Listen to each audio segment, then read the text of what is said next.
आज मी तुम्हाला कांदा घालून शेंगदाण्याची चटणी करायला शिकवणार आहे. एकदा करून बघा, चांगलं लागतं. नुसते चपातीवर कोरडे खाल्ले तरी चांगलं लागते. जरा ओलसर ओलसर करायची. त्यासाठी मी 2 कांदे, 1 वाटी शेंगदाणे, 2 चमचे लाल तिखट आणि त्यातच थोडीशी हळद टाकलेली आणि मीठ बघा तुमच्या अंदाजानेच घ्या. तेल गरम करायला टाकलेलं आहे. एक पळी तेल टाकलं आहे.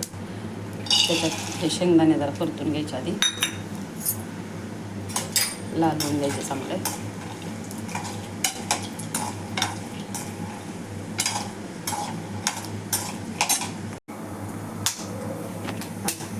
असे चांगले लाल झाले की वाटीत काढून घ्यायचे आणि मग कांदा पण त्याला टाकायचा. आता हे वाटीत काढून घेते. तर कढईत शेंगदाणे घेऊन कांदा टाकला. कांदा पण जरा लाल होऊन जायचा. कांदा पण असं ब्राऊन होत आला. आता तो पण काढून घ्यायचा. जास्त पण करपवायचा नाही, थोडं ब्राऊनच ठेवायचं. बघा कांदा परतून घेतला. तो आता गार झाला. गार झाल्यावर वाटून घ्यायचं. पहिलं कांदा आणि मीठ वाटून घ्यायचं.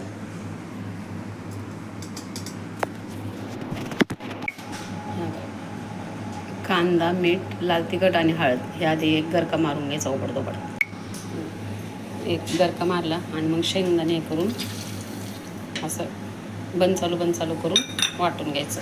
जरा ओबडधोबडच वाटायचं. बघा हे बंद चालू करून वाटले. थोडंसं वरचे खाली करून अजून एकदा 1-2 गरके मारून घेऊ. बंद चालू करायचं. पण बंद चालू करूनच करायचं. हे बघा आता झालेली ही. आता आपण परतून घेऊया तिला.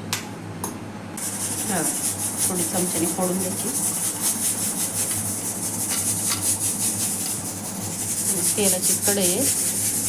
जर तेल कमी असेल तर थोडंसं तेल टाका आणि मग त्याच्यात परतून द्यायची.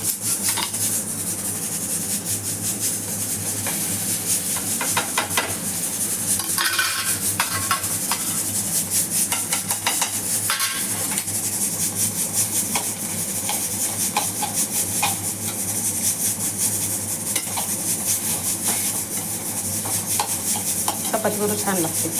असे कोरडे लागत नाही जास्त. असे तोंडी लावायला पण चांगलं.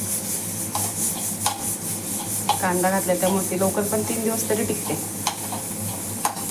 त्यामुळे करताना थोडी मापातच करायची. पुढं ट्रॅव्हलिंगला जाताना वगैरे छान लागते चपातीबरोबर खायला. शेंगदाण्याची चटणी खाऊन बघा, छान लागेल.